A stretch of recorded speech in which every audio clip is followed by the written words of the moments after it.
প্রথমেই আপনাকে বলি, জুয়া খেলে কিংবা লটারি কেটে অথবা অনলাইনে গেম খেলে যে ইনকামটা করছেন সেটা সঠিক পদ্ধতি নয়।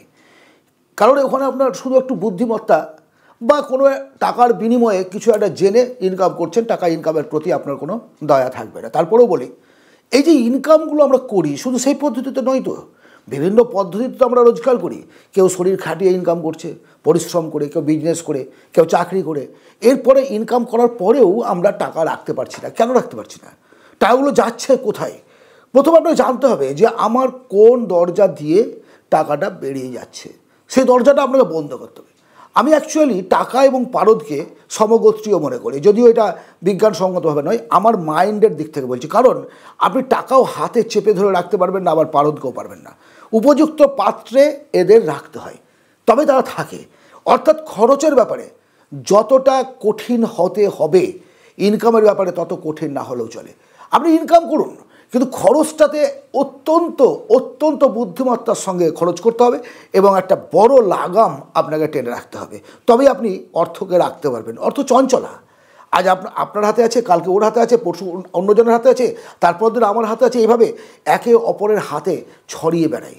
সো আজ থেকে যদি আপনি আর্থিকভাবে স্বাবলম্বী হতে চান, ফাইন্যান্সিয়াল ফ্রিডম লাইফ চান, তাহলে অবশ্যই টাকাকে আপনার সঙ্গে রাখতে হবে এবং যে গোয়ালগুলো আছে, যে ছিদ্রগুলো আছে, যে মানিব্যাগের ছিদ্রগুলো আছে, সেইগুলো আপনাকে বন্ধ করতে হবে ইমিডিয়েটলি। আজ 3টে পয়েন্ট আপনাদের সঙ্গে আলোচনা করব, খুব সাধারণ 3টে পয়েন্ট।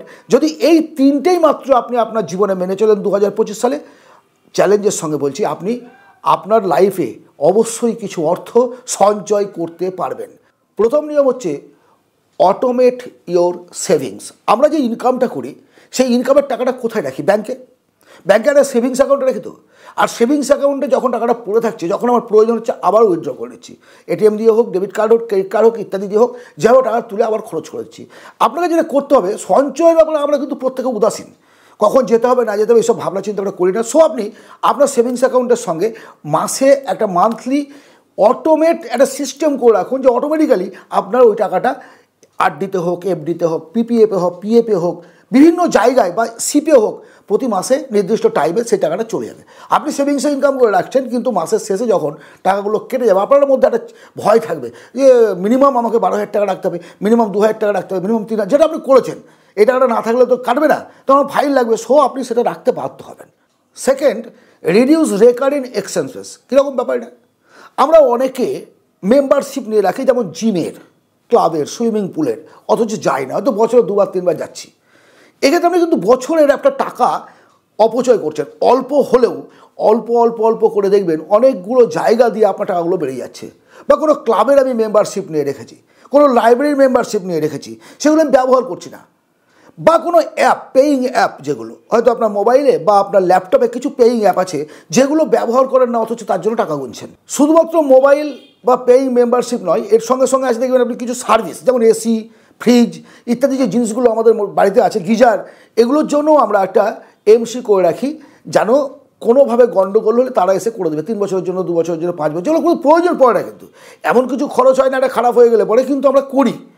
এই যেগুলো আপনি মনে করবেন যে এইগুলো না থাকলেও হবে, আপনি এখনই বুঝতে পারছেন সেগুলো, যে কোন কোন ব্যাপারে আপনার টাকাগুলো বেরিয়ে যাচ্ছে, সেগুলো আপনি অবশ্যই বন্ধ করুন, সেগুলো ডিলিট করুন। সবচেয়ে গুরুত্বপূর্ণ তৃতীয় নিয়মটি হচ্ছে বাজেট তৈরি করা।